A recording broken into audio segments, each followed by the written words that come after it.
Bonsoir. Heureux de vous retrouver pour continuer notre exploration de la paléanthropologie de l'Asie.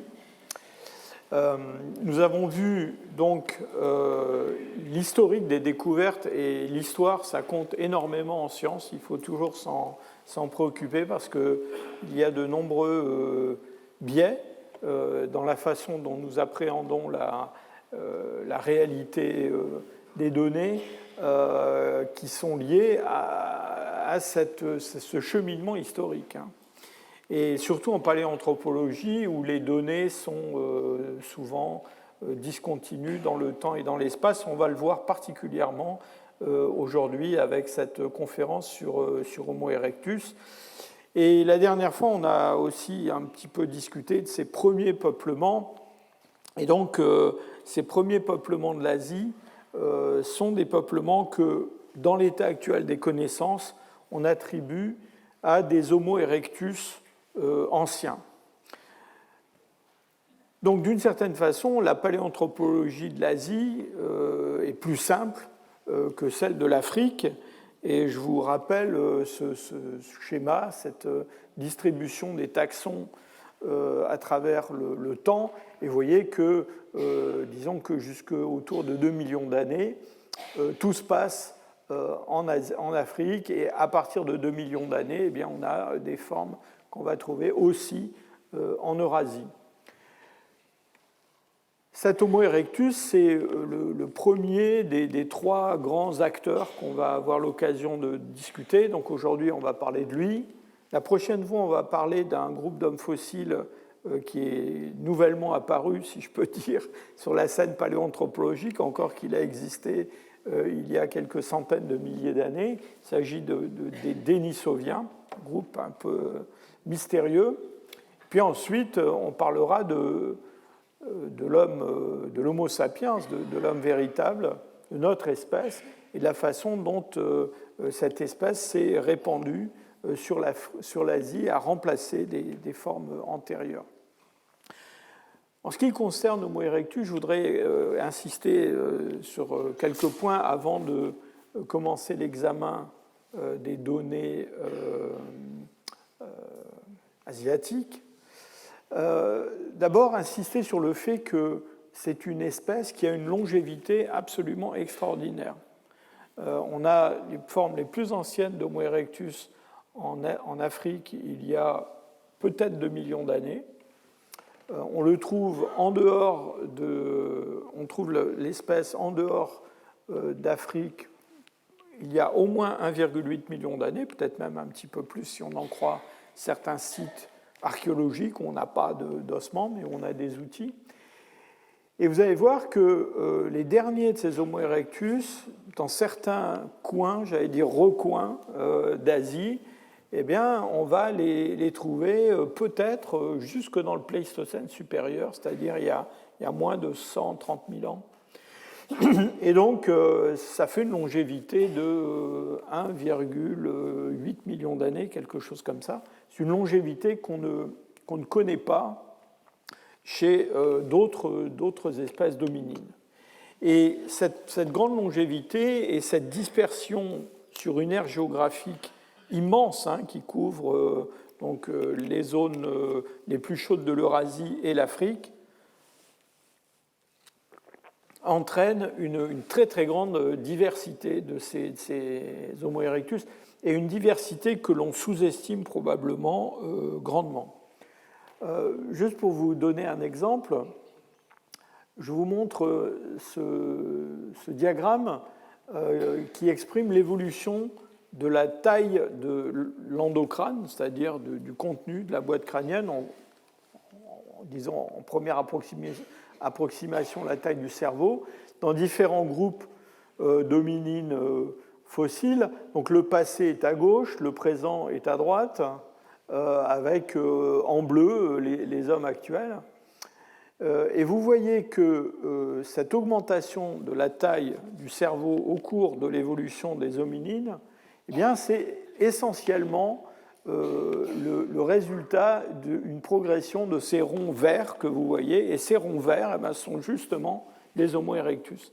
Et donc ça veut dire qu'entre 2 millions d'années et puis, disons, 300 ou 400 000 ans, eh bien, la taille de l'encéphale chez ces Homo erectus, elle est passée de valeurs qui étaient parfois en dessous de 600 millilitres jusqu'à des valeurs de plus du double, 1250, parfois même un petit peu plus. Et donc vous imaginez bien que ce changement bien, affecte considérablement l'anatomie de ces formes et aussi leur comportement, parce qu'avec cette augmentation de la taille du cerveau, il y a des changements cognitifs qu'on a un peu de mal à appréhender. Il y a aussi des changements de taille, parce que la taille du cerveau et la taille du corps varient en même temps, plus ou moins. Et donc, on peut se poser la question de savoir si, dans le fond, on est fondé à garder tous ces Homo erectus dans une espèce. Je vous dis tout de suite que pour l'instant, on n'a pas vraiment trouvé une solution pour reconnaître des entités qui soient vraiment clairement identifiées, encore que, vous allez voir qu'entre l'Afrique et l'Asie, la question se pose. Il y a un autre point alors, qui touche à l'histoire. Je reviens à cet aspect historique, hein, comment l'histoire peut affecter notre façon de voir l'évolution humaine.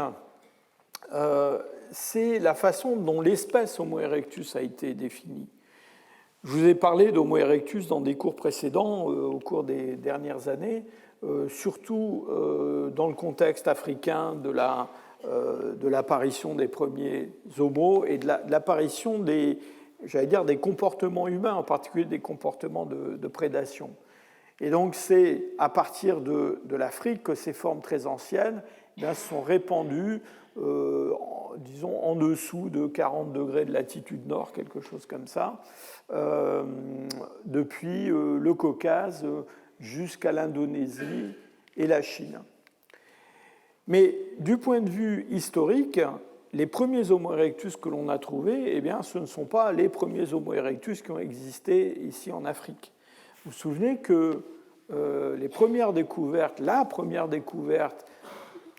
d'un Homo erectus, en tout cas qui a été plus tard appelé Homo erectus, qui au départ a été appelé Pithecanthropus erectus, on la doit à cet anatomiste néerlandais, Eugène Dubois, qui, après avoir travaillé à Sumatra, a travaillé à Java avec des présupposés qui étaient assez discutables, mais en tout cas, avec des idées fausses, il a obtenu des résultats tout à fait extraordinaires, quelque chose à méditer en sciences.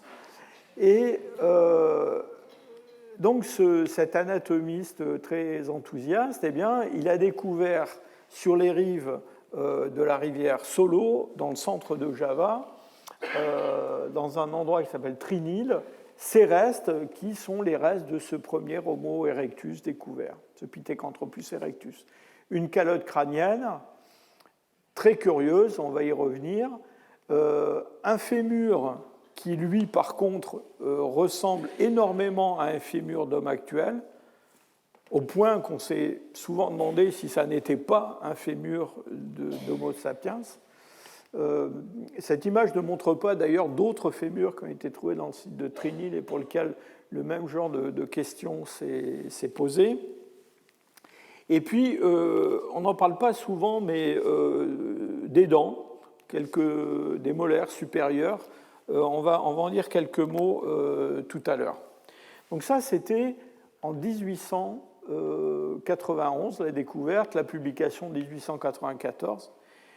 Et dans le fond, c'est après cette découverte que la recherche des Homo erectus va se développer en Asie, en Indonésie, il va y avoir d'autres recherches, en Chine, je vous en ai déjà parlé. Pendant ce temps-là, en Afrique, eh bien, en Afrique, à la fin du XIXe siècle, il n'y a pas de paléoanthropologie. Il va falloir attendre le XXe siècle pour qu'on commence à trouver des fossiles vraiment très intéressants. En tout cas, en ce qui concerne Homo erectus, et encore une fois, l'Afrique, c'est le continent sur lequel Homo erectus est apparu, eh bien, il va falloir attendre 1960 pour qu'on trouve quelque chose qu'on va attribuer de façon assez sûre à cet Homo erectus. Donc, vous voyez qu'il se passe près de 80 ans entre la découverte des Homo erectus en Indonésie et en Chine et la découverte de l'espèce en Afrique. Donc, ce crâne très spectaculaire qui vient d'un gisement tanzanie qui s'appelle les gorges d'Olduvai a été découvert par la famille Leakey, Louis Leakey. C'est un crâne extrêmement robuste, très, très impressionnant, vous voyez, avec ce torus susorbitaire très puissant. C'est une pièce assez importante en taille. On lui a donné au début un petit peu plus d'1 million d'années. Maintenant, on a tendance à vieillir un peu ce fossile. On a avancé des âges jusqu'à 1,4 million d'années pour une capacité crânienne d'environ 1000 millilitres. Et donc, pendant ces 80 ans, alors simplement, avant de poursuivre avec les pièces asiatiques, en réalité, avant 1960, on avait trouvé en Afrique du Nord, dans les années 50, quelques fossiles dans le gisement de ce qui s'appelait autrefois Ternifine, qui s'appelle maintenant Tirénif, pas très loin de Mostaganem en Algérie. On avait trouvé des mandibules et un pariétal qui, par la suite, ont été aussi rapprochés d'Homo erectus, encore que ça pourrait être autre chose. Et donc, pendant ces 80 ans qui séparent les découvertes de Java et de Chine et puis les premières études en Afrique, eh bien, c'est essentiellement sur ce matériel indonésien et chinois qu'on va définir l'espèce. Et donc, il y a des travaux très importants. J'ai parlé de ceux de Franz Weidenreich, de ceux de Ralph von Königswald et d'autres, qui ont défini, alors d'abord des genres qu'on a un peu oubliés aujourd'hui, le synanthrope de Zougoudienne, le pithécanthrope de Java, tout ça étant fusionné dans Homo erectus au milieu du XXe siècle. Et donc, ces chercheurs, ils ont produit ce qu'on appelle une diagnose, c'est-à-dire une définition de ces espèces avec tout un cortège de caractères qu'on va rapidement voir maintenant. J'insiste là-dessus parce que, dans le fond, vous voyez qu'on a défini l'espèce sur des formes qui sont des formes plutôt les plus récentes, et en plus de ça, des formes qui sont dans le fond, je dirais, marginales du point de vue de la distribution géographique de l'espèce. Si vous imaginez ces Homo erectus vivant depuis l'Afrique du Sud jusqu'en Chine, voilà, on est allé en Indonésie et en Chine pour définir quelque chose qui avait une très très grande distribution géographique, une distribution très étendue. Et vous allez voir que ça a posé un certain nombre de problèmes ensuite pour identifier l'espèce, notamment en Afrique, parce que les caractères qu'on a utilisés dans cette diagnose, on ne les a pas retrouvés toujours sur les formes les plus anciennes et sur les formes les plus éloignées de l'Indonésie et de la Chine. Et vous voyez que ça rejoint ce débat, enfin cette préoccupation de savoir est-ce que dans le fond tous les Homo erectus sont bien des Homo erectus. Ce que je vous propose avant de continuer cet exposé, c'est quand même peut-être de regarder ces caractères qui ont servi à la définition d'Homo erectus. Et tout seigneur, tout honneur, on va commencer avec la calotte crânienne découverte par Dubois à Trinil. Alors, c'est un vestige qui est à la fois spectaculaire, émouvant, je dirais, à tenir entre ses mains pour des raisons historiques, mais en même temps, c'est un fossile qui n'est pas très complet. Vous voyez, c'est simplement une calotte crânienne, c'est-à-dire le dessus du crâne, de la voûte crânienne.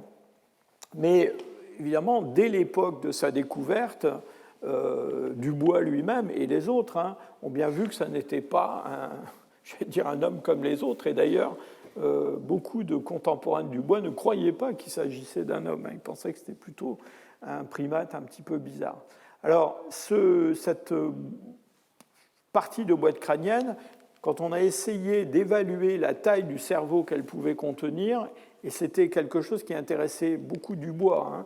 Dubois, quand il a été confronté à, je dirais, à la résistance de la communauté scientifique de son époque, il a eu tendance, après quelques années d'amertume, il a eu tendance à se détourner de son pithécanthrope et il s'est beaucoup intéressé à la paléoneurologie, c'est-à-dire à l'étude du cerveau et de son évolution.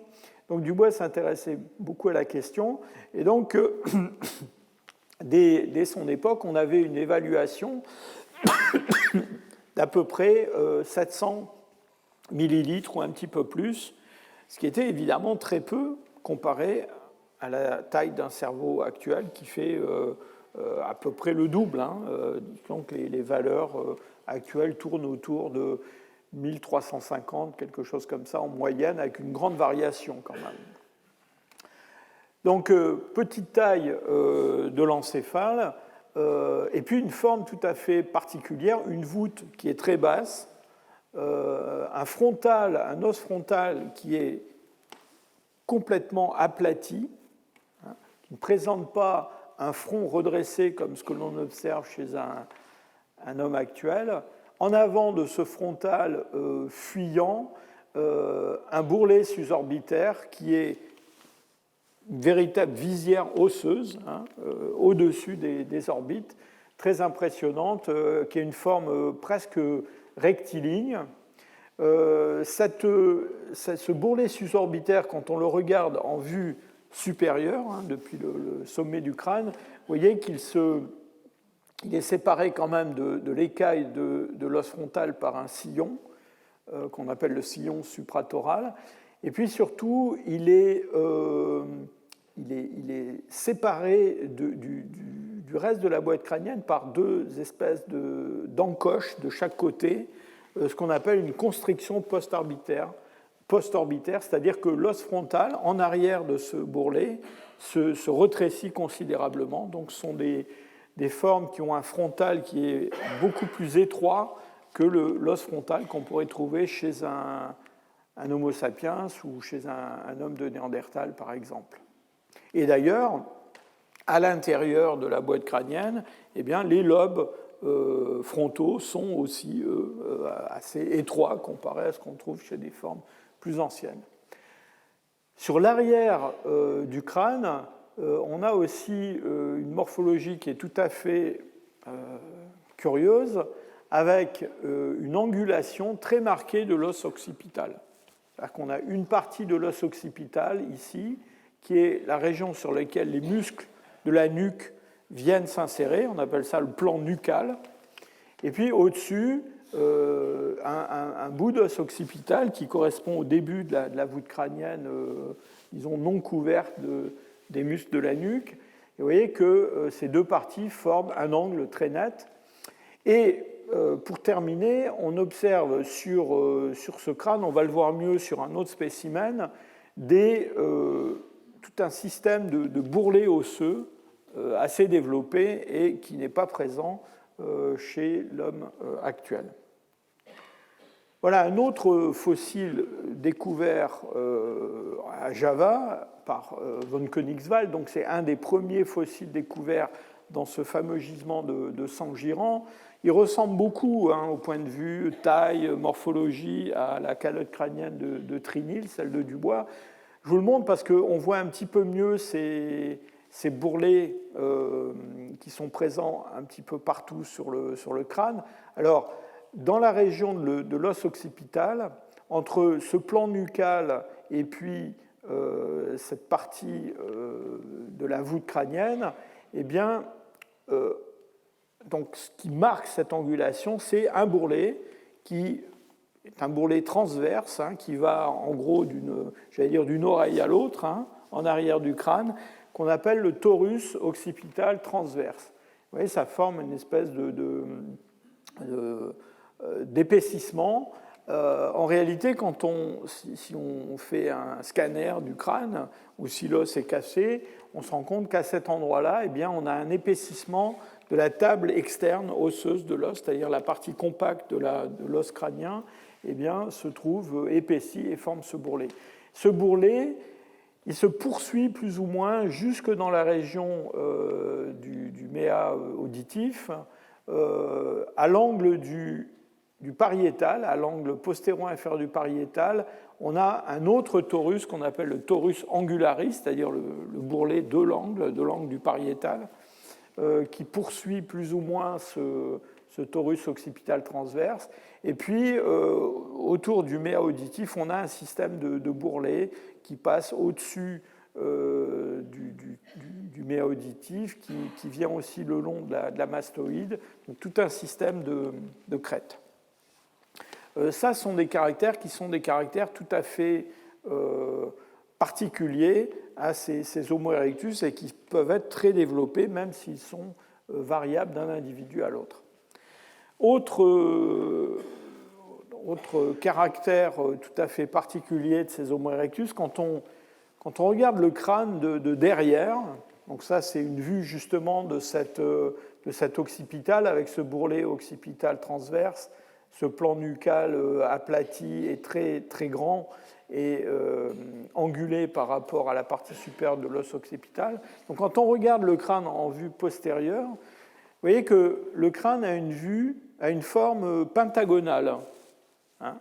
Alors, il a une forme pentagonale parce qu'au sommet du crâne, eh bien, on a une espèce de carène qui peut se développer uniquement dans la région pariétale, mais souvent qui se prolonge sur l'os frontal, hein, donc une angulation en quelque sorte longitudinale de la forme du crâne. Et puis des faces latérales du crâne qui sont aplaties, mais qui divergent vers le bas. Hein. Et donc, quand on regarde un crâne d'Homo erectus depuis l'arrière, eh bien, la largeur maximum du crâne se trouve vers la base du crâne, et généralement, justement, sur ces bourrelets qu'on trouve autour du méa auditif externe. Alors, cette forme pentagonale, c'est la forme qu'on trouve chez l'Homo sapiens, chez l'homme actuel, sauf que l'Homo sapiens, lui, il a une forme pentagonale beaucoup plus élevée, il a un cerveau qui est beaucoup plus globulaire, beaucoup plus développé verticalement, et surtout des bosses pariétales qui sont beaucoup plus saillantes. Et donc on a une forme pentagonale, mais qui est une forme pentagonale où la largeur maximum ne se trouve pas à la base du crâne, mais se trouve en position beaucoup plus élevée. Alors on oppose ces formes en parlant ici de forme en tente et ici de forme en maison, pour se représenter un petit peu ce que ça peut être. Alors je vous fais grâce de la forme en bombe qui est celle des Néandertaliens, qui est complètement différente. Ce qui est intéressant quand on considère cette morphologie chez les Homo erectus, c'est que, en fonction de l'âge de ces Homo erectus, on va trouver des formes en tente plus ou moins élevées, hein, des tentes qui deviennent de plus en plus comme des maisons, en fait. Hein. Et ici, on a, par exemple, deux Homo erectus, un de Zougoudian et puis un Homo erectus tardif d'Indonésie. Vous voyez qu'il y a une élévation de cette forme, et évidemment, c'est lié à cette augmentation de la taille de l'encéphale dont on a déjà parlé. D'une façon générale, les processus mastoïdiens, hein, c'est cette chose dure qui est juste derrière aux oreilles, là, une espèce de petit mamelon qui pointe vers le bas, sont plus développés chez les hommes que chez les femmes, et sur lesquels viennent s'insérer des muscles du cou. Ces processus sont généralement peu développés chez ces Homo erectus. Alors, passons à la face. Pour ça, j'ai choisi de vous montrer cette reconstitution d'un crâne d'Homo erectus de Zhugudian, le gisement chinois dont on a beaucoup parlé déjà. Alors malheureusement, on n'a pas trouvé de crâne comme celui-là à Zhugudian. C'est un crâne composite, si je peux dire, qui est fait d'éléments disparates. À Zhugudian, on a toute une série de calottes crâniennes plus ou moins complètes, et puis on a des fragments de face qui ont été aussi découverts, puis des mandibules, bien sûr. Alors, quand on regarde cette face des Homo erectus, c'est une face qui est prognate. Pourquoi ? Eh bien, parce qu'elle est située relativement en avant par rapport à la boîte crânienne. Donc, c'est ce que ça veut dire, prognate. C'est juste que la face est projetée en avant. Cela étant dit, c'est une face qui est relativement plate et donc qui est différente de la face prognate des Néandertaliens, par exemple, qui est une face dont c'est surtout la partie moyenne, partie centrale qui est projetée en avant. Il y a une saillie des arcades dentaires par rapport à la face, c'est ce qu'on appelle du prognatisme alvéolaire. Et puis aussi une saillie des os nasaux. Et ça, c'est quelque chose qui est important parce que par rapport aux formes dominines plus anciennes que l'on connaît, c'est un caractère qui démontre que ces Homo erectus, ils ont un nez qui ressemble un peu à notre nez à nous. Donc, ils ont une face plus humaine que certaines formes beaucoup plus anciennes. On connaît pas mal de mandibules d'Homo erectus à Zhugudian ou ailleurs à Java. Elles ont des caractères assez, constants. Sont des mandibules qui sont généralement très robustes. C'est lié en partie à la taille de la denture, une denture qui est quand même plus robuste que la denture de la plupart des hommes actuels, avec des molaires qui sont de grande taille, qui sont en série croissante depuis la première jusqu'à la troisième. Vous voyez aussi que ce sont des mandibules sur lesquelles la hauteur de l'os ne varie pas beaucoup d'avant en arrière. Donc on a un bord inférieur et un bord supérieur de la mandibule qui sont presque parallèles. Les racines des dents sont assez grandes, ce qui explique que le foramen nourricier qui se trouve sur la mandibule, qu'on appelle le trou mandibulaire, eh bien, se trouve en position relativement inférieure.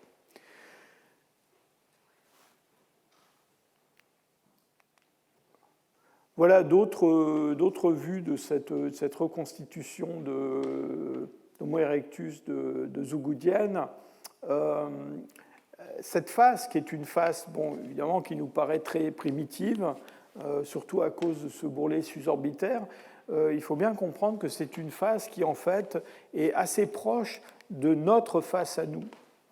La face de l'homme que l'on dit moderne, en fait, c'est une face qui est relativement primitive comparée aux faces qu'on va observer chez d'autres hominines fossiles du Pléistocène moyen, en particulier les ancêtres des Néandertaliens ou les Néandertaliens.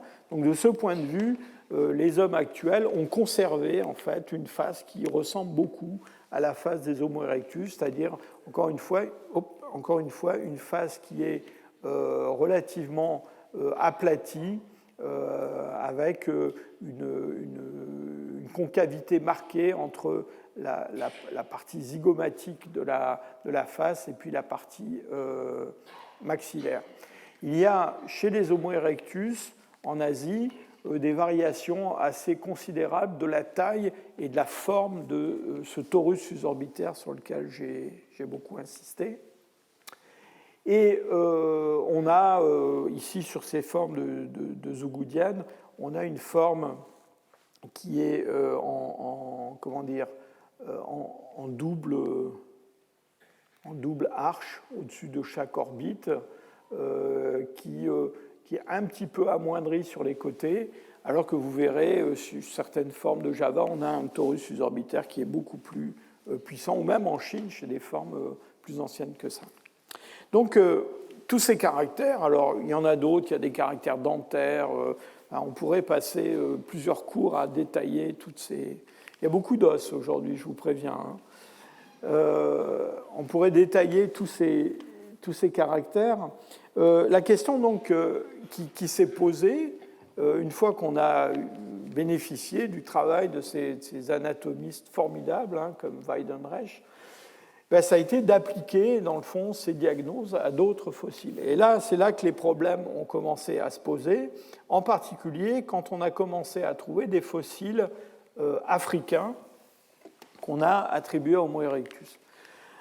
Et alors pourquoi je vous ai expliqué que d'abord il y avait eu beaucoup de temps entre les découvertes asiatiques et les premières découvertes africaines, et puis surtout ce qu'il faut bien comprendre, c'est que dans le fond en Afrique, ce qui est le mieux documenté dans le registre fossile, en tout cas pour ce qui s'agit d'Homo erectus, sont des Homo erectus relativement anciens. Et vous verrez tout à l'heure, c'est assez compréhensible parce que dans le fond, à l'époque où on a des Homo erectus beaucoup plus récents en Asie, il se passe autre chose en Afrique. Et c'est pour ça qu'on n'a pas des Homo erectus récents en Afrique. Et assez vite, on s'est rendu compte qu'il était assez difficile, dans le fond, d'appliquer cette diagnose d'Homo erectus aux formes asiatiques, aux formes africaines, excusez-moi. Et donc, en 1975, il y a deux chercheurs, Groves et Marzak, qui se sont emparés du problème, si je peux dire, en créant un nouveau terme, un terme que vous avez peut-être déjà rencontré, qui est le terme d'Homo ergaster. Alors, ce terme d'Homo ergaster, il faut bien comprendre qu'il a été créé, il a été forgé en s'appuyant sur un fossile type. Et ce fossile type, ça n'est pas un crâne, c'est une mandibule. C'est cette mandibule, qui est la mandibule 992 découverte à l'Est Rodolphe, qui est une mandibule qui a 1,5 million d'années, donc qui est plus ancienne que la plupart des fossiles dont on vient de parler. Alors, elle présente des caractères qui sont des caractères qu'on va retrouver chez les Homo erectus asiatiques. En particulier, on a, vous voyez, une forme de l'arcade dentaire qui est assez caractéristique des Homo erectus, qui est une forme d'arcade assez allongée. Alors, elle n'est pas vraiment en U, mais enfin, disons qu'elle est beaucoup plus profonde que ce qu'on va trouver chez d'autres formes pléistocènes, comme les Homo sapiens anciens ou les Homo néandertalensis. Donc ça, c'est un caractère, j'allais dire, générique des Homo erectus, mais quand on regarde dans le détail, il y a des petites différences avec ce qu'on trouve habituellement en Chine ou à Java. Et donc ces chercheurs ont proposé de créer un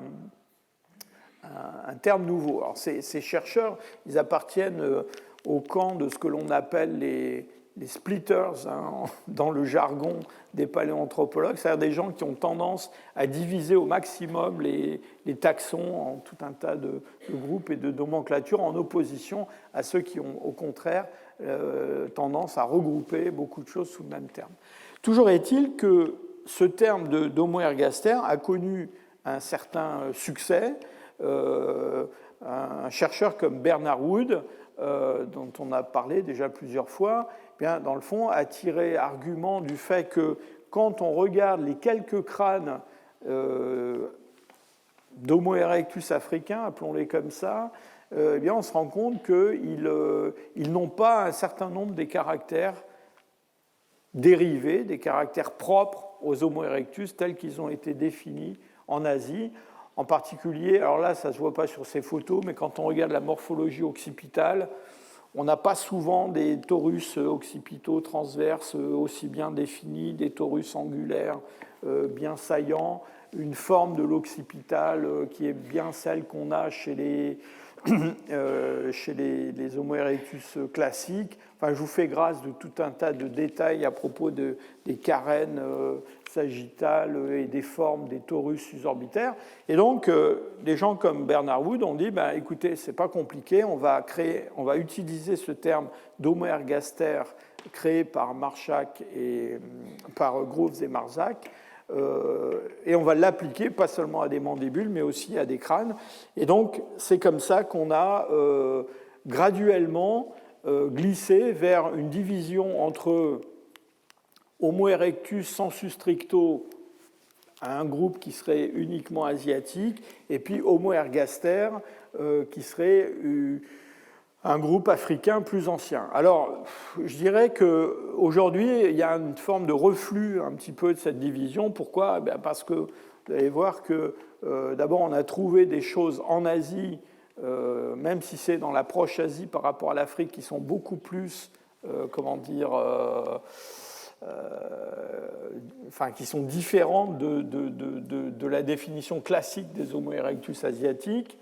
Et puis, on a de plus en plus l'impression qu'en fait, tout ça forme un continuum, alors évidemment avec des formes primitives et puis des formes beaucoup plus récentes, mais que c'est plutôt ça qu'une vraie division géographique, même s'il y a des divisions régionales.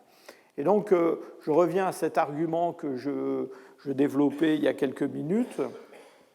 En fait, si on regarde, alors là, on voit juste le dernier million d'années, mais imaginez qu'avant ça, il y a un autre million d'années pendant lequel il y a des Homo erectus, alors au sens large, on les appelle Homo ergaster si on a envie, ou on les appelle Homo erectus au sens large, mais donc on a ces Homo erectus qui existent depuis peut-être 2 millions d'années en Afrique et en Eurasie, et puis au cours du dernier million d'années, ce qui se passe, c'est que en Asie, on continue à avoir des Homo erectus, ce sont ces barres bleues, ou des formes qui en dérivent plus ou moins. On aura l'occasion d'en reparler dans la suite du cours. Et j'étais assez conservateur, là, vous voyez, j'ai arrêté cette grosse barre bleue vers un peu moins de 300 000 ans. En réalité, si j'avais été plus audacieux, je l'aurais poursuivi même au-delà de ce pointillé, jusqu'à 100 000 ans. Il y a des dates qui ont été proposées pour les derniers Homo erectus asiatiques, qui sont des dates très très récentes. Et vous voyez que pendant ce temps-là, dans l'ouest du monde de l'époque, c'est-à-dire en Afrique et en Europe, il se passe autre chose. On n'a plus d'Homo erectus, on a les ancêtres des Homo sapiens et les ancêtres des Néandertaliens et de ces fameux Denisoviens dont on va parler la prochaine fois, qui émergent, disons, il y a 700 ou 600 000 ans. Et donc, ce sont des formes à grand cerveau qui sont assez différentes des Homo erectus asiatiques. Et dans le fond, le malheur a été qu'on ait défini Homo erectus sur ces formes terminales. Mais voilà, je pense qu'il faut juste être bien conscient du problème, mais ça n'empêche pas quand même que ces formes terminales s'enracinent dans des formes plus anciennes qui, elles, sont bien présentes en Afrique. Donc, pour revenir à l'Asie, vous allez voir qu'à propos d'Homo erectus, il se pose tout un tas de questions qu'on a déjà d'ailleurs un petit peu évoquées dans le cours précédent, et qu'on va évoquer encore dans les cours suivants parce qu'elles sont des questions irrésolues. Et vous verrez qu'à chaque fois qu'on va discuter, même de formes plus récentes, on va ressusciter, si je peux dire, certains de ces questionnements. Et en particulier, ces deux premières questions qui sont quel est en fait l'âge des véritables premiers peuplements de l'Asie, et une question subsidiaire qui est liée à celle-là, qui est est-ce qu'en Asie, il n'aurait pas existé quelque chose de plus ancien, de plus primitif, de différent des Homo erectus? En gros, la question, c'est, on a en Afrique des Homo erectus à partir de 2 millions d'années. Si en Asie, on a des traces de l'homme avant 2 millions d'années, qui a fabriqué ces outillages qu'on peut trouver dans certains coins d'Asie? Et c'est une question qui est difficile à résoudre, surtout en raison j'allais dire, des incertitudes sur la datation de certains sites, et puis aussi sur la possibilité qu'on a de trouver des fossiles qui permettraient de remplacer de remplir cette case vide, si je peux dire. Vous verrez aussi que quand on parlera de formes plus récentes, en particulier ces formes naines comme celles qu'on trouve dans l'île de Flores, eh bien, on va se poser la question de savoir si par hasard leurs ancêtres, ça ne serait pas autre chose que des Homo erectus. Je vous dis tout de suite que pour l'instant, on n'a pas trouvé autre chose, donc ça reste quand même assez spéculatif. Ensuite, vous allez voir que ces Homo erectus, ils sont très variables dans leur anatomie, dans leur aspect, dans leur taille, etc. Et donc, en Asie même, on s'est posé la question de savoir si on n'avait pas autre chose que des Homo erectus qui avaient été attribués à des Homo erectus. Et ça, c'est lié à des incertitudes sur l'identification des fossiles. Donc, dans le fond, est-ce qu'il n'y a pas, par hasard, des fossiles qui sont glissés dans nos Homo erectus qui n'en seraient pas? Est-ce que ces Homo erectus forment une entité homogène? Alors là, vous allez voir qu'on a des différences régionales, mais en même temps, il faut bien garder en tête que, dans le fond, notre documentation, elle est extrêmement biaisée sur le plan géographique.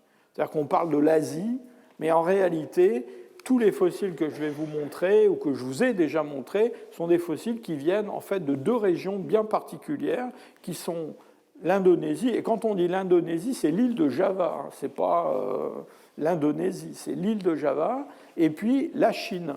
Voilà. Et le reste, pour l'instant, on attend les Homo erectus dans les autres régions d'Asie. Il y en a eu certainement, mais on ne les a pas. Donc, quand on parle de différences régionales, en fait, c'est des différences entre la Chine et l'île de Java, c'est tout. Avec une exception pour les plus anciens qui ont été découverts dans le Caucase. Et puis, enfin, une dernière question qui se pose à propos de ces Homo erectus. Je vous ai fait part de mes hésitations sur la taille que je devais donner à cette branche bleue d'Homo erectus qui monte vers nous depuis le passé.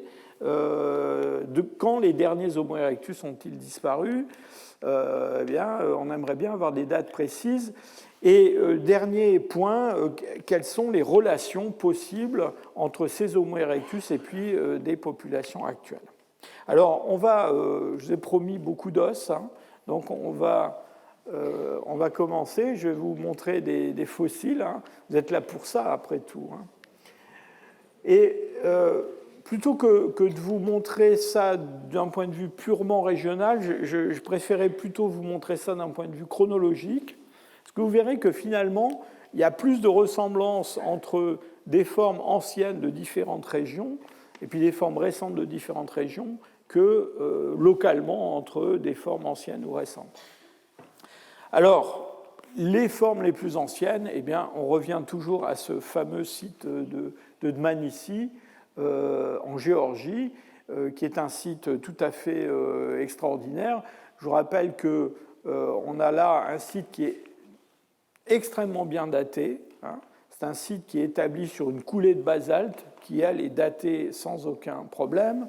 Il y a des dépôts qui la recouvrent. Alors, ce sont des dépôts assez compliqués parce que vous voyez qu'il y a des tas de cavités qui sont remplies par des sédiments plus récents. Mais en combinant datation et paléomagnétisme, on est arrivé quand même à des datations très très sûres de ce site, et c'est quand même quelque chose de formidable parce que vous allez voir que c'est à peu près le seul site d'Homo erectus pour lequel on ait une date aussi précise en Asie, et c'est d'autant plus favorable que c'est aussi un des sites les plus riches avec des restes humains dont on a déjà parlé, qui sont à la fois très bien conservés et très curieux, très intrigants à cause de leur anatomie. Donc là, on est très très loin, à la fois dans le temps et dans l'espace, de la définition de nos Homo erectus fondés sur les spécimens de Java et les spécimens de Chine. On est, j'allais dire, juste après la sortie d'Afrique de ces formes-là. Et de fait, on a été quand même assez embarrassé. Il y a eu beaucoup de discussions pour savoir si on devait vraiment appeler Homo erectus ces formes de Dmanisi. Je vous ai dit tout à l'heure que la capacité crânienne des Homo erectus, elle variait en gros entre 6 ou 700 et 1200 millilitres. Ben là, on a des crânes qui, pour certains, sont en dessous de 600. Et en particulier, le dernier crâne qui a été découvert à Dmanisi, si je peux dire, a flanqué un sacré coup de pied dans la fourmilière, hein, parce qu'il était vraiment discordant, même par rapport aux autres spécimens qui avaient déjà été décrits. On a imaginé qu'il y avait peut-être même 2 espèces humaines différentes dans le site, ce qui est, je pense, très, très improbable. Non, ce qui est presque certain, c'est qu'en fait, on a une population avec une très grande variabilité, un très grand dimorphisme sexuel. Donc, malheureusement, on avait donné des petits rubans roses et des petits rubans bleus au crâne qu'on avait découvert avant celui-là. Et voilà, celui-là, c'est le bleu. Et il est assez différent des autres. Il a une face qui est très, très longue, comme des Homo erectus assez récents, très grande robustesse du système masticateur, une mandibule absolument énorme, et une capacité crânienne qui fait environ 550 millilitres. C'est-à-dire, on n'est pas très loin de ce qu'on a chez les australopithèques, hein, on est à peine au-dessus. Donc ça, c'est quelque chose qui a été vraiment très surprenant. Alors, il y a d'autres aspects de ces fossiles de Dmanisi qui sont étonnants. Hein. En particulier, il y a un des crânes qui a été découvert, celui-là, qui est le crâne D3444. Et ce crâne D3444 qui est associé de mandibule, vous voyez que c'est un crâne d'un adulte assez âgé qui a perdu absolument toutes ses dents. Et ça aussi, ça a plongé beaucoup de gens dans la perplexité parce qu'on s'est demandé comment cet individu avait survécu, dans le fond. Et donc, ça a amené tout un tas de spéculations sur une forme de soutien par le reste du groupe, en tout cas une aide pour se nourrir avec des nourritures qui soient assimilables pour quelqu'un qui n'a plus de dents. Donc tout d'un coup, malgré le caractère très primitif de ces formes, dont on a hésité même à savoir s'il fallait les appeler Homo erectus ou Homo habilis, hein, eh bien, une complexité comportementale quand même s'est faite jour dans cette description. Alors, il y a une chose dont on ne parle pas beaucoup à propos de Dmanisi, et je voulais vous en dire un mot, c'est qu'à Dmanisi, il n'y a pas que des crânes, il n'y a pas que des mandibules, il y a aussi des squelettes. Enfin, des squelettes. Il y a aussi des os post-crâniens, hein, des os du corps. Alors, vous vous souvenez qu'en Afrique, on a un Homo erectus pour lequel on a un squelette complet, enfin presque complet. C'est ce fameux adolescent de Nario-Kotomé qui a environ 1,5 million d'années.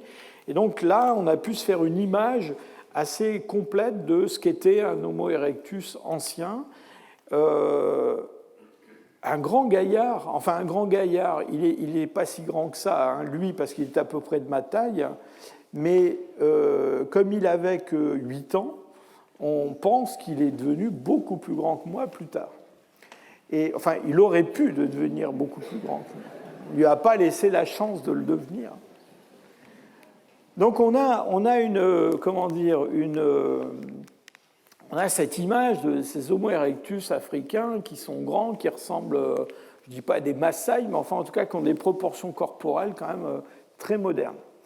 Alors, à Dmanisi, on a trouvé dans ces cavités 2 séries d'os post-crâniens. Alors, vous voyez, c'est très incomplet, mais compte tenu de la disposition spatiale de ces os, on pense qu'en fait, ce sont des squelettes partiels, dispersés, de 2 individus. Hein. Un adulte et puis un adolescent qui n'a pas complètement terminé sa croissance. Et au point de vue de la taille, on est très très loin de notre histoire d'Homo erectus de Nario-Kotomé qui fait 1,80 m ou 1,90 m. Voilà ici le fémur adulte découvert à Dmanisi comparé à des fémurs d'hommes actuels, donc de différentes populations géographiquement diverses. Vous voyez qu'il est plus petit que le plus petit qu'on ait pu trouver d'hommes actuels. Le tibia, pareil. Donc là, on parle d'un individu qui fait à peu près 1,50 m de taille et une cinquantaine de kilos de masse corporelle. Et à nouveau, j'insiste sur le fait que dans le fond, il faut se garder d'avoir un stéréotype de ce qu'était un Homo erectus, parce que pendant 1,5 million d'années d'évolution sur une ère continentale absolument gigantesque, il est très probable qu'il y avait des grands Homo erectus, des petits Homo erectus, peut-être même des Homo erectus pygmées. On en trouvera un jour. On a peut-être même trouvé d'ailleurs en fait à Flores, on en reparlera. Donc peut-être une beaucoup plus grande diversité que ce à quoi on est préparé. Et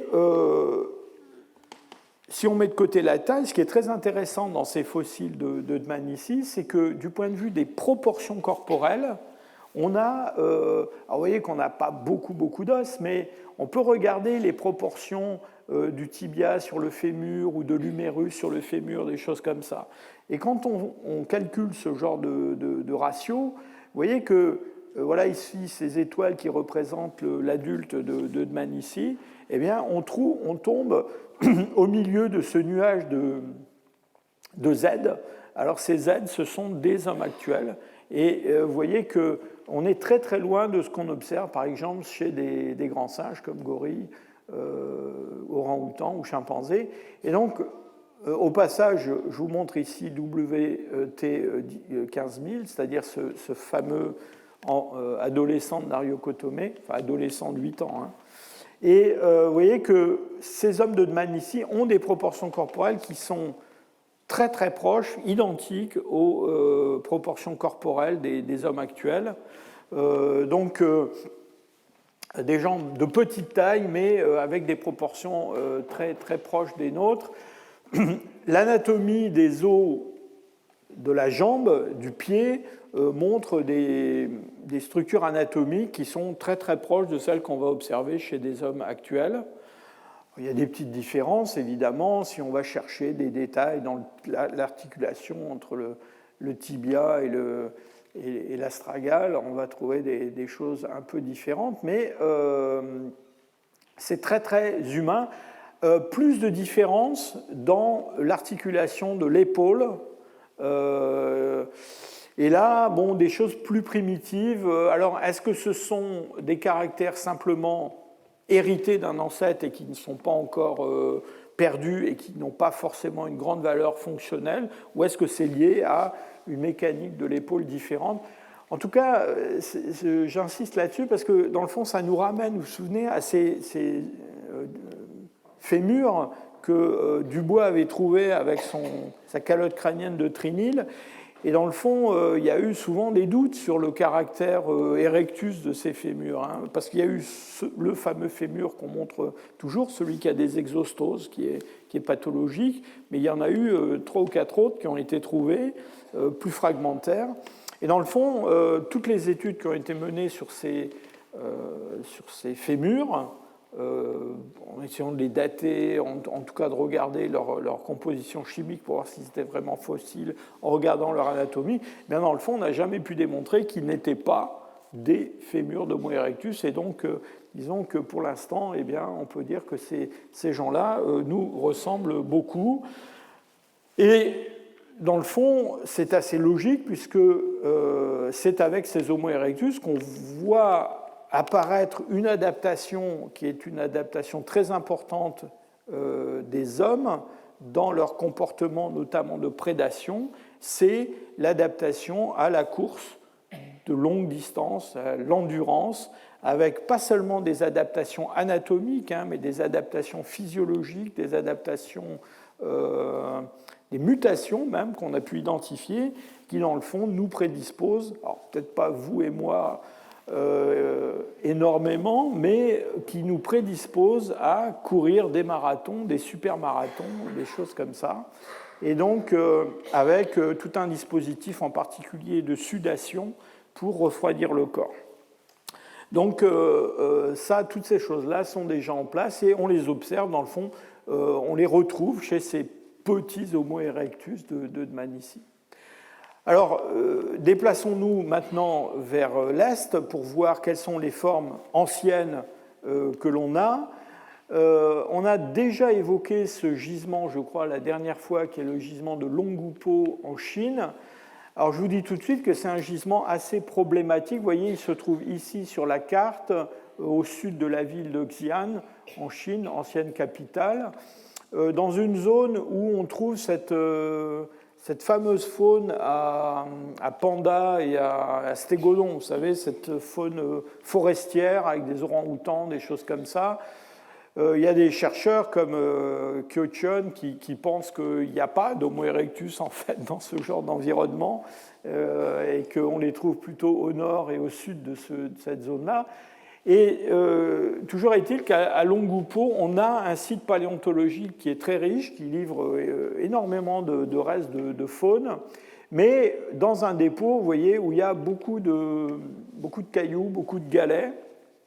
Et donc dans ces galets, certains ont reconnu des industries fabriquées, en particulier notre collègue, le professeur Boeda de Nanterre, a travaillé dans ce site et lui est convaincu qu'il y a une industrie à Longgupo. Alors je vous dis tout de suite que, comme souvent c'est le cas pour ces industries très très anciennes, il y a de la contestation, il y a de la discussion.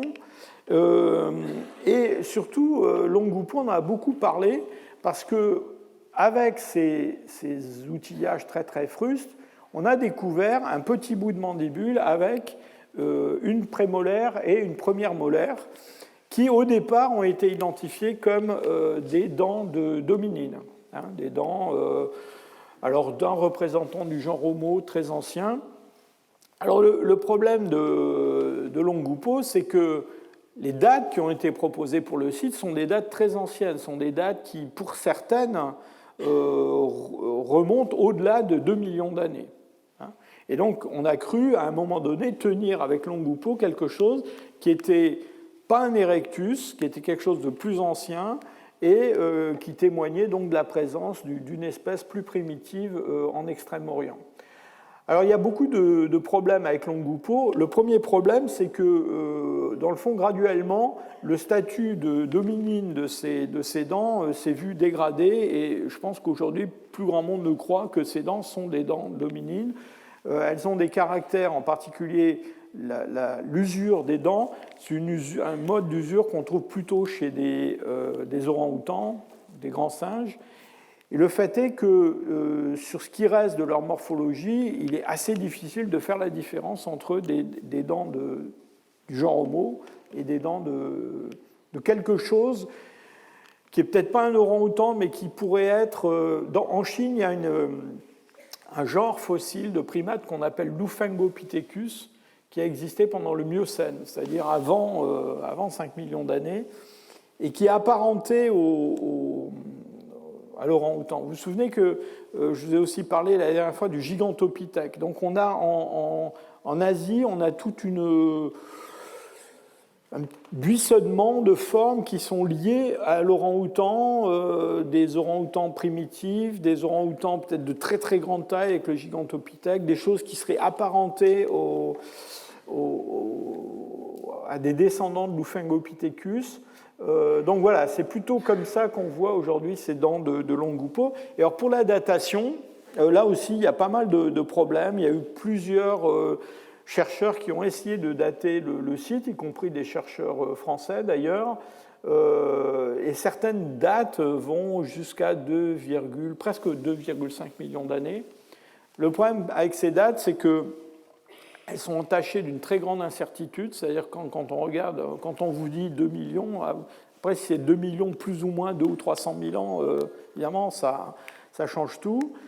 Et puis aussi, ces dates ne sont pas toujours cohérentes avec la stratigraphie, c'est-à-dire qu'on a des dates plus anciennes dans des niveaux plus hauts que d'autres niveaux qui donnent des dates plus récentes.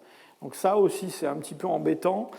Et comme on dit pudiquement, l'histoire sédimentaire du site a l'air assez compliquée. Bon. Donc, on garde Longupo sous le coude pour l'instant, à cause de l'industrie possible, mais il y a des problèmes avec les dates, et en tout cas, pour l'instant, on n'a pas trouvé d'homme à Longupo. Vous verrez tout à l'heure qu'on a des moyens maintenant d'aller regarder non pas juste la morphologie externe, mais à l'intérieur des structures dentaires, des tissus dentaires, pour essayer de reconnaître des choses qui sont humaines ou pas, enfin du genre Homo ou pas. Pour mémoire, je vous rappelle ces 2 dents découvertes de Yunnan, ces 2 incisives qui auraient peut-être 1,7 million d'années, mais vous vous souvenez qu'il y a des dates complètement différentes qui ont été aussi proposées. Alors, voilà peut-être le plus vieux fossile du genre Homo découvert en Chine. C'est une calotte crânienne associée à quelques éléments de la face qui vient d'un site qui s'appelle Gongwanglin, près de Lancian. Alors, c'est un spécimen très spectaculaire que j'ai eu l'occasion de voir il y a très longtemps, lors d'un voyage en Chine. Vous voyez, quand on regarde de face cette calotte crânienne, on a un bourrelet suborbitaire absolument énorme, fantastique, un des plus importants que j'ai jamais vu sur un hominine fossile. Voilà, c'est un fossile qui est en très très mauvais état, hein, on peut le dire. Il a un très très gros bourrelet suborbitaire, il a une très très forte constriction, vous savez, ce resserrement en arrière du bourrelet suborbitaire. Et l'âge de ce fossile, au départ, qui était donné pour être un peu plus qu'1 million d'années, ce qui est déjà pas mal. Hein. Alors depuis, a été révisé plusieurs fois par plusieurs équipes chinoises. Donc il y a eu une date à 1,2 million d'années, 1,2 million ans. Et puis encore plus récemment, une date à 1,6 million d'années. Je vous donne tout ça avec beaucoup de précautions. Il est possible que ce soit quelque chose de très très ancien. Dans les formes aussi anciennes, voilà des fossiles, là on approche enfin on est un peu en dessous du million d'années, 2 crânes qui viennent d'un site qui s'appelle Yunxian, et dans la province de Hubei. Alors, c'est très certainement des Homo erectus, leur âge autour de 950 000 ans, quelque chose comme ça, mais vous voyez, eux aussi n'ont pas eu de chance quand même, hein. C'est-à-dire qu'ils sont très très très déformés, donc il y a eu beaucoup d'efforts pour essayer virtuellement de les reconstituer. Amélie Vialet, qui travaillait à l'IPH, s'y était attelée, mais bon, ça reste très très très très délicat. Donc on a, pour clore avec la Chine, on a pas beaucoup dans le fond, hein, c'est essentiellement Gongwanglin et puis ces pièces de Lungtian, des choses qui sont au million d'années ou juste au-delà du million d'années. Et puis maintenant, c'est à Java, en Indonésie, qu'on va avoir des choses assez anciennes. Alors je vous rappelle ce crâne de bébé d'Homo erectus, qui est le seul que l'on connaisse, qui a été découvert par von Königswald dans ce site de Mojokerto. La date, c'est probablement autour de 1,6 million d'années, donc là on est dans des choses quand même très très, très anciennes. Et ce crâne a été beaucoup discuté. Pourquoi ? Parce que c'est autour de lui que s'est emballé tout un débat sur le mode de croissance des Homo erectus comparé à celui des hommes actuels.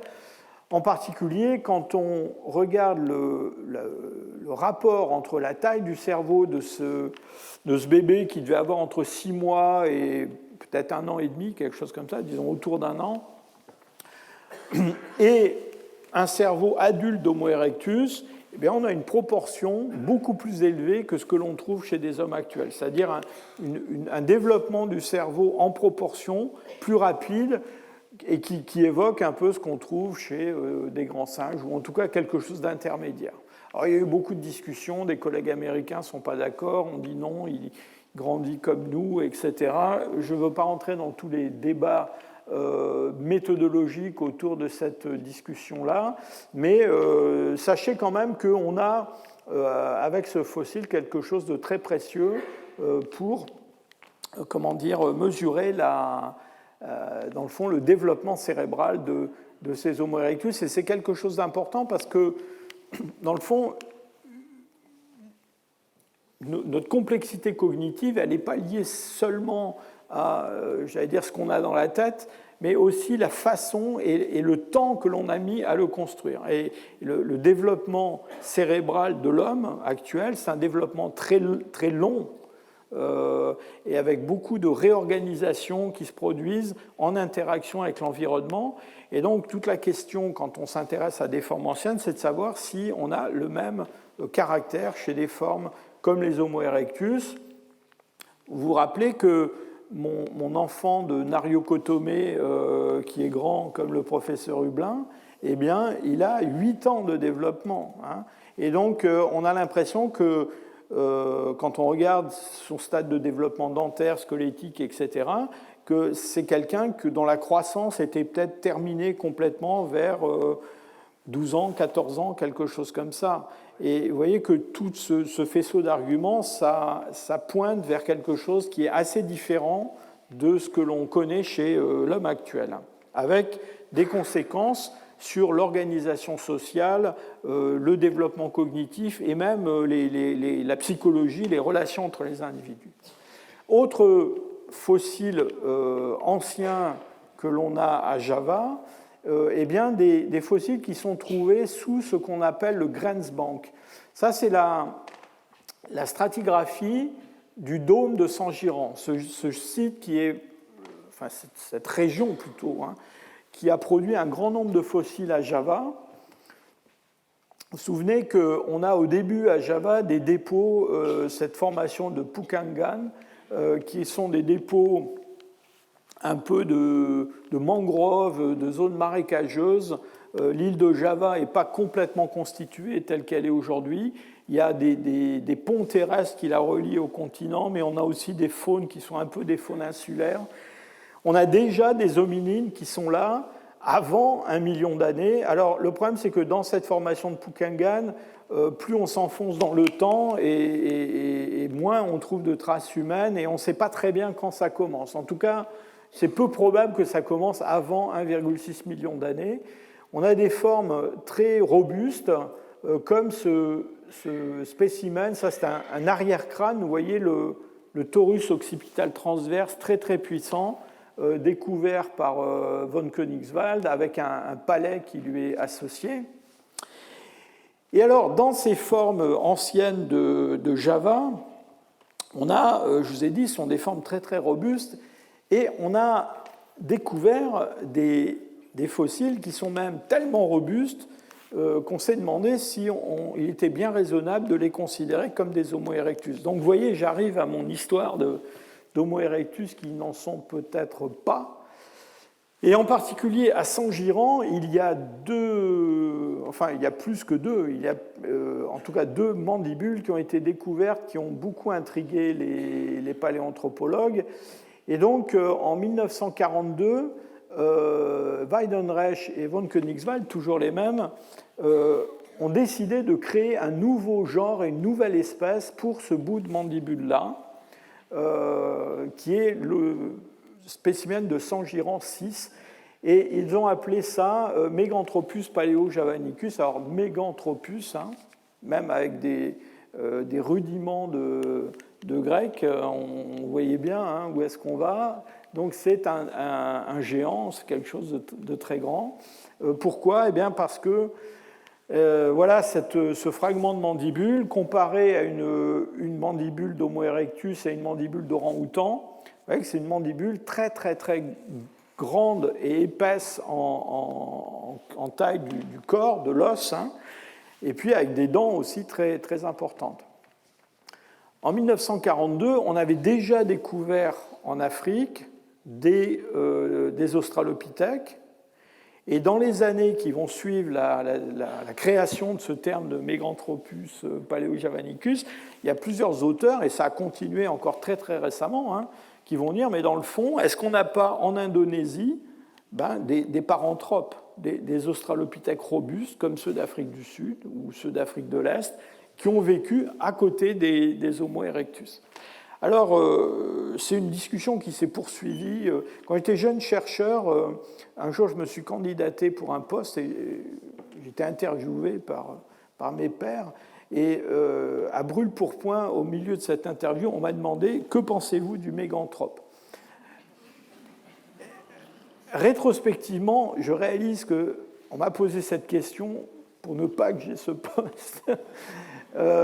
Parce que c'était vraiment une question empoisonnée, parce que personne ne sait et ne savait ce qu'était ce fameux méganthrope. En tout cas, il y a des gens qui se sont beaucoup intéressés à la question, et donc on a, dans ces niveaux anciens de Sangiran, eh bien, on a attribué un certain nombre de spécimens très, très robustes à ce méganthrope sans trop savoir ce que c'était.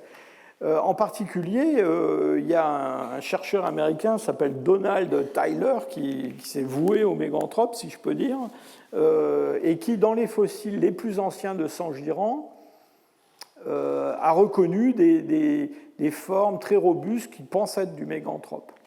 Vous voyez que ce sont des fossiles découverts relativement récemment. Hein. Vous voyez, dans la numérotation des fossiles, Sangiran 27, Sangiran 31, donc on est loin de Sangiran 2, 3, 4. Hein. Donc ça, j'allais dire, ce sont des choses qui ont été découvertes dans la deuxième moitié du XXe siècle. Alors, bon, Sangiran 27, qu'est-ce que vous voulez en dire, hein, là, il y a des dents. Derrière, c'est un crâne. Un des arguments, à part les caractères dentaires, un des arguments, c'est que sur ces fossiles, on aurait au sommet du crâne une crête sagittale, hein, c'est-à-dire des muscles temporaux qui se rejoignent pour former une crête, un peu comme ce qu'on a chez les grands singes. En tout cas, presque une crête. Et ça a été un argument qui a été avancé pour les associer au méganthrope. Alors, moi, quand je vois cet occipital là de l'arrière, ça ressemble quand même furieusement à un occipital d'Homo erectus avec son torus occipital transverse. J'allais dire que la majorité des paléoanthropologues ont eu tendance graduellement à considérer qu'en fait, ces méganthropes, c'était dans la variation des Homo erectus, c'était des formes très robustes d'Homo erectus, et puis c'est tout. Et que c'était des formes qui étaient trop fragmentaires pour qu'on puisse créer une autre espèce. Alors, récemment, il y a quelques mois, un chercheur, enfin, pas tout seul, un chercheur français et un chercheur allemand ont repris l'étude du type du méganthrope, ce fameux Sangiran 6. Et puis aussi, on regardait d'autres spécimens qui avaient été attribués à d'autres espèces. Et en particulier, ce qu'ils ont regardé, c'est l'anatomie dentaire. Alors, tout à l'heure, à propos de Longupo, je vous ai dit, la morphologie externe, c'est pas évident de faire toujours la différence entre un orang-outan et puis femelle, et puis un homme avec des grosses dents. Enfin, en tout cas, un Homo erectus. Alors, on peut aller regarder les structures internes. Alors, de quoi s'agit-il? Il s'agit d'utiliser des techniques d'imagerie pour peler l'émail de la couronne dentaire en gardant que la dentine qui est en dessous. Et donc, on a une surface qui est une surface avec une topographie très compliquée. Et on peut utiliser des méthodes mathématiques, de la morphométrie 3D, pour analyser de façon très très précise les caractères de cette topographie et calculer des distances de forme entre différents fossiles. Donc Zanoli s'est attelé à ça avec, comme je vous disais, un collègue de de Francfort qui, lui, s'intéresse plutôt à l'usure dentaire. Et donc, ce que vous voyez là, ne vous affolez pas, hein, c'est une analyse en composantes principales. Donc, c'est en gros une distribution sur une surface d'individus, et la distance qui les sépare, c'est, dans le fond, une distance de forme. Donc, plus ils sont séparés, plus ils sont différents dans leur forme. Ce que vous avez ici à droite, ce sont bien des hommes modernes, en gris, des Homo erectus. Les Homo erectus sont les carrés verts. Il y a des néandertaliens, il y a un peu de tout. Et ce que vous avez de l'autre côté ici, eh bien, sont des grands singes. Alors, en bleu, des orang-outans. Et puis, en jaune, ici, nos fameux Sivapithèques, Lufengopithèques, etc., c'est-à-dire ces formes d'orang-outans fossiles très anciennes. Et vous voyez que quand on essaie de distribuer sur un diagramme comme ça, nos méganthropes, ils tombent ici, ils tombent du côté des grands singes, ils ne tombent pas du côté des Homo erectus. Et donc, l'argument de ces chercheurs, ça a été de dire, dans le fond, ces méganthropes qu'on a peut-être par faiblesse et par lassitude, fini par se dire qu'ils étaient probablement juste des Homo erectus un peu plus gros que les autres. Eh bien, quand on regarde en détail la topographie, l'usure dentaire, la forme de la cavité pulpaire, la forme des racines, etc., je vous passe tout un tas d'études qui ont été menées dans ce travail, eh bien, il semble plutôt qu'ils représentent une forme de grand singe qui a existé à Java dans le Pléistocène, qui est quelque chose qui est différent des orang-outans, mais proche des orang-outans. Et donc voilà qu'on est reparti avec un méganthrope qui, à nouveau, si je peux dire, a repris du poil de la bête. Alors quelque chose de très intéressant dans l'étude de ces chercheurs, c'est que Zanoli et Kulmar, je suis un des co-auteurs aussi, mais j'allais dire, j'ai surtout fourni des données en fait. Ce qui est très intéressant, c'est qu'ils ont aussi repris l'étude. Vous vous souvenez ces dents que Dubois avait trouvées à Trinil avec sa calotte crânienne et puis son fémur? Eh bien, ces dents-là, quand on les... alors là, il s'agit de molaires supérieurs cette fois-ci. Quand on les distribue sur une analyse en composantes principales comme celle-là, eh bien, là encore, on a des dents qui tombent dans la distribution des orang-outans. Et donc, vous voyez qu'on a, j'allais dire, un peu facilement, parce qu'on avait envie de trouver des restes d'hominines, on a un peu facilement incorporé dans notre corpus de fossiles d'Homo erectus des dents de grands singes qui sont parfois tout simplement des orang-outans et parfois d'autres espèces de grands singes un peu mystérieuses qu'on ne connaît pas vraiment. Alors pour terminer, je voudrais vous montrer quand même les formes les plus récentes. Alors, je ne vais pas vous remontrer les caractères des hommes de Zougoudienne, vous les connaissez par cœur maintenant. Simplement, je voudrais insister sur le fait que ce site de Zougoudienne, donc là on est en deçà du million d'années, très très clairement, il est quand même situé assez au nord par rapport à la distribution des autres Homo erectus. Donc vous voyez, Zougoudienne, c'est là, c'est pas très loin de Pékin. Et donc, une des questions qui se posent, c'est dans le fond celui du peuplement de l'Asie par ces Homo erectus. Alors évidemment, il y a une voie sud qui est la voie certainement employée par la plupart d'entre eux, en tout cas ceux qui sont à la Java, mais il y a une vraie question qui se pose entre une possibilité qu'au nord de l'Himalaya, il y ait un peuplement d'Homo erectus aussi. Cette seconde voie qu'on va constamment envisager quand il sera question en particulier des Homo sapiens. Et évidemment, la question, c'est est-ce que les hommes de Zougoudienne, ils sont arrivés par le nord ou est-ce qu'ils sont arrivés par le sud avec des échanges nord-sud à travers la Chine? Une autre question qu'on n'a pas eu le temps d'aborder jusqu'à présent, mais qui est celui de la complexité comportementale. Le site de Zougoudienne a été souvent cité comme un site dans lequel on avait des traces de feu contrôlées par les Homo erectus. Donc, il y a 4 ou 500 000 ans, les Homo erectus de Zougoudienne auraient été parmi les premiers à utiliser le feu, ce qui, d'une certaine façon, fait sens compte tenu de leur position géographique relativement septentrionale. Alors, je dois dire que c'est une question qui est très, très débattue. En 1998, il y a un groupe de chercheurs israéliens qui est retourné à Zougoudienne, qui a fait une petite fouille dans ces niveaux qu'on croyait être des niveaux de cendres, et dans le fond, qui a montré que ce n'était pas de la cendre, c'était un mélange de sédiments très fins, d'argile, de choses comme ça, mais certainement pas de la cendre. Alors, il y a quelques eaux brûlées, mais donc c'est une preuve, je dirais, indirecte de l'utilisation du feu à Zougoudienne. Eux concluent qu'il n'y a pas de feu, enfin en tout cas qu'il n'y a pas de foyer organisé à Zougoudienne. Alors évidemment, il y a des chercheurs chinois qui, là derrière, sont repassés pour reprendre l'étude, refaire des essais et dire que non, il y a quand même du feu à Zougoudienne. Donc c'est une question qui reste ouverte. Je vous mentionne quelques autres fossiles relativement récents d'Homo erectus en Chine.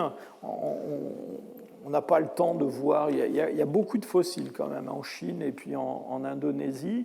Je vous cite un Homo erectus qui est à peu près du même âge que celui de Zougoudienne, dans la fourchette haute, disons autour de 600 000 par là. Sont 2 crânes partiels, enfin celui-là c'est le plus complet, qui viennent de Nanjing. Nanjing, c'est Nankin, une ville tristement célèbre, qui se trouve dans l'est de la Chine. Autre fossile qui ressemble beaucoup aux fossiles de Zougoudienne, des fossiles qui viennent d'un site qui s'appelle Hexian. On est toujours à l'ouest de Shanghai. Alors là, on est plutôt dans la fourchette basse des dates de Zougoudienne. Ça pourrait être les derniers Homo erectus en Chine, entre 400 000 et 300 000, quelque chose comme ça. Et puis, voilà, ça c'est ce crâne de Hexian. Vous voyez que la morphologie change au cours du temps. On a des occipitaux qui sont un peu plus arrondis. On a l'os temporal ici a tendance à avoir une forme plus élevée. Tout ça, c'est lié au développement cérébral. D'ailleurs, les endocrânes de ces fossiles, les plus récents de Zougoudienne ou celui de Hexian, on voit quelques changements dans la forme des lobes frontaux en particulier. Et puis, donc, en Indonésie, on a au-dessus de ce Grensbank qui est à peu près à 900 000, 1 million d'années, on a des fossiles assez nombreux et on n'a pas le temps de les regarder en détail, mais je ne résiste pas au plaisir de vous montrer encore un beau crâne. Donc il s'agit du crâne d'Homo erectus asiatique, en tout cas indonésien, le plus spectaculaire qu'on connaisse, Sangiran 15, c'est un crâne de grande taille, Sangiran 17, c'est un des seuls pour lequel on ait une partie de la face qui soit conservée là, ce n'est pas une reconstitution, c'est vraiment la face de cet individu. On a aussi, évidemment les fossiles de Sangiran 2, Trinil 2, dont on a déjà parlé. Et du point de vue du comportement, dans ces Homo erectus, disons, qui ont moins de 800 000 ans, puisqu'on est au-dessus du Grensbank, on a une complexité comportementale qui se développe. Alors, l'industrie lithique n'est pas très spectaculaire. D'ailleurs, c'est vrai aussi pour les fossiles chinois. Mais on a des choses quand même très remarquables.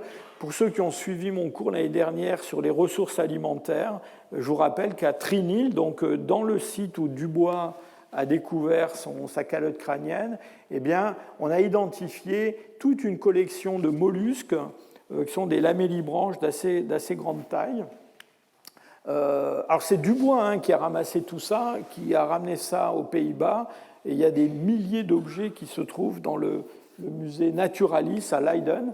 Et donc c'est en explorant les collections du musée Naturalis qu'on a repéré ces collections de coquillages qui portent toute une perforation au même endroit, qui est l'endroit où se trouve le muscle qui permet la fermeture de ce bivalve. Et donc, apparemment, avec une dent de requin, on peut aller faire un trou dans la coquille à cet endroit-là, et la coquille s'ouvre et on mange ce qu'il y a à l'intérieur. Et alors vous me direz, bon, ça n'a rien d'extraordinaire, sauf que sur une de ces coquilles, on a repéré un... Alors, bon, c'est un zigzag, hein, c'est pas la Vénus de Milo, hein, mais quelque chose qui a été considéré comme une forme d'expression symbolique, quelque chose comme ça. C'est peut-être... Alors, c'est très difficile à interpréter ce genre de choses. Hein. C'est peut-être un jeu, peut-être un geste machinal, j'en sais rien. Enfin bref, il y a une gravure intentionnelle, un zigzag sur une de ces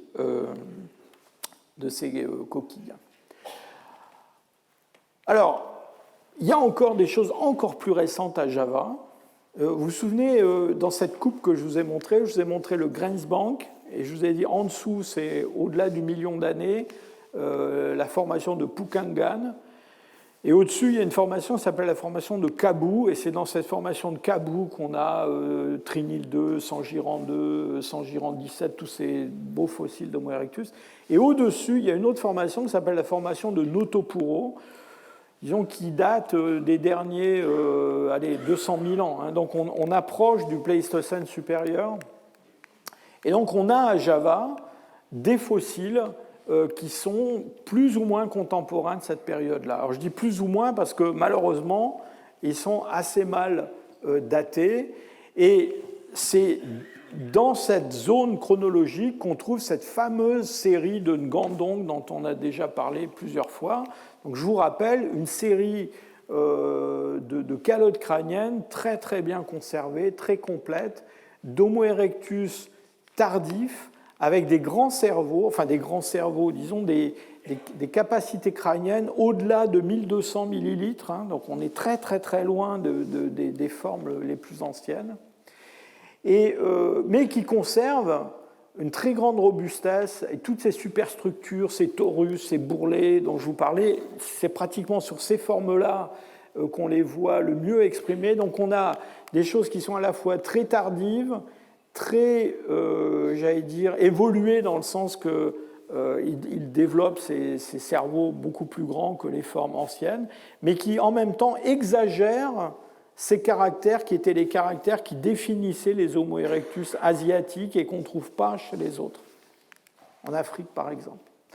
Alors ces formes de Ngandong, elles ont joué un rôle très important dans le fameux modèle multirégional qui voulait lier l'apparition de notre espèce à un phénomène local dans chaque région du monde. Et donc Weidenreich, mais d'autres l'ont suivi, ont essayé dans le fond, de comparer ces formes à des aborigènes australiens en particulier, en essayant de tirer argument de la robustesse du crâne de certains aborigènes australiens pour les lier à ces Homo. L'idée, c'était en fait les aborigènes australiens sont les descendants des Homo erectus de Java. Hein. Je vous le fais court, mais c'était ça l'idée. Hein.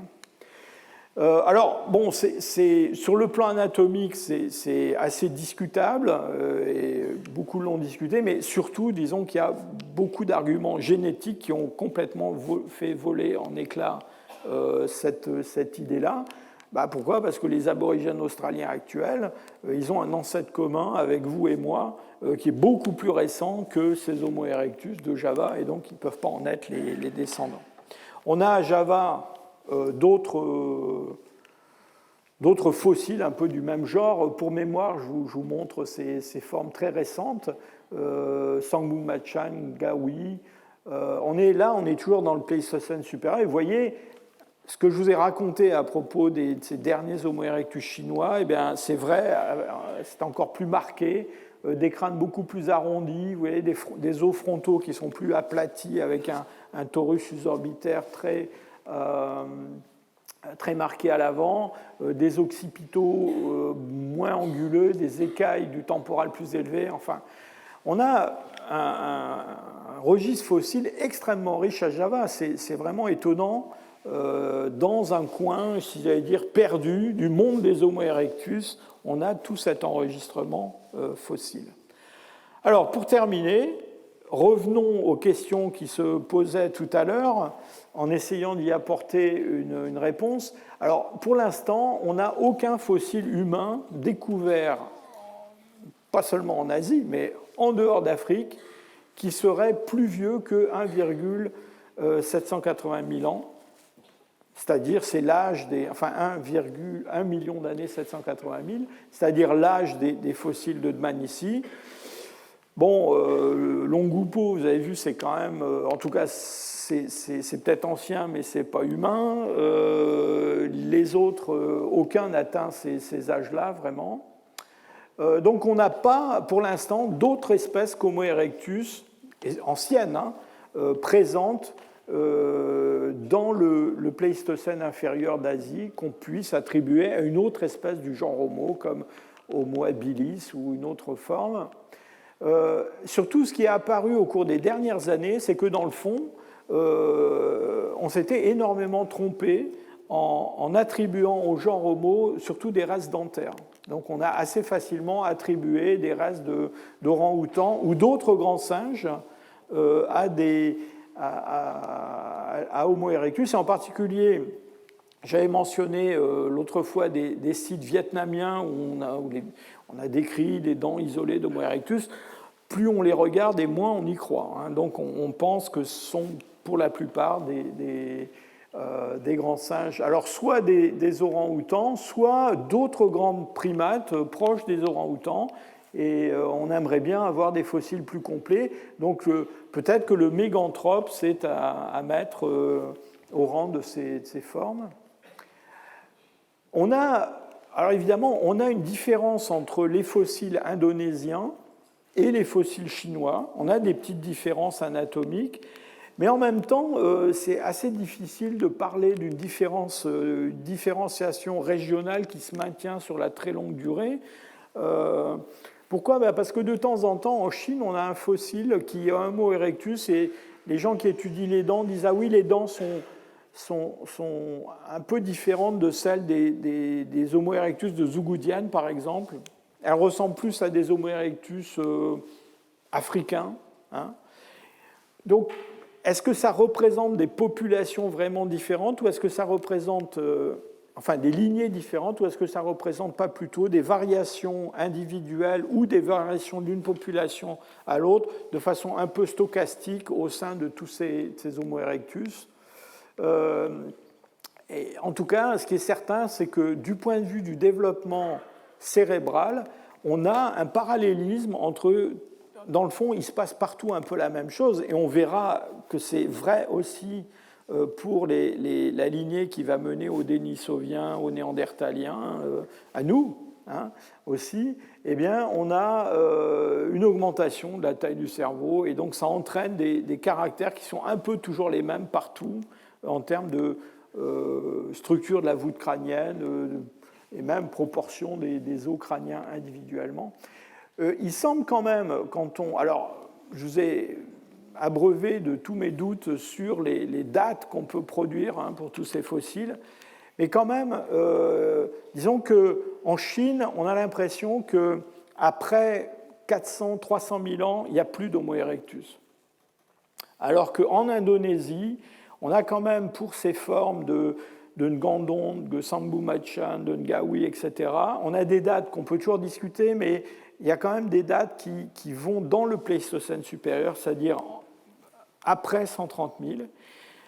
Et ça, c'est très intéressant parce que ça va poser la question la semaine prochaine de savoir, nos Dénisoviens, dans le fond, où est-ce qu'ils vivaient, où est-ce qu'ils étaient, avec quels autres hominines ils ont pu rencontrer. Et peut-être qu'on a une situation qui oppose le continent avec la péninsule de Sunda, hein, avec bien le développement de cette lignée dénisovienne à partir de 400 000 ans sur une partie de l'Asie de l'Extrême-Orient, alors que dans des coins un peu périphériques, eh bien, longtemps, des Homo erectus vont survivre avant d'être remplacés par les Homo sapiens. Donc une histoire un peu différente en Asie continentale avec, si je peux dire, 3 couches de populations différentes, des Homo erectus, les Denisoviens, puis les hommes modernes, donc des remplacements successifs. Peut-être qu'en Indonésie, on a une longue persistance de ces lignées d'Homo erectus, hein, qui développent plus de complexité, plus de cerveau aussi, on l'a vu. Et puis, la fin de l'histoire, c'est simplement quand les Homo sapiens arrivent. Voilà. On continue la semaine prochaine. Au revoir.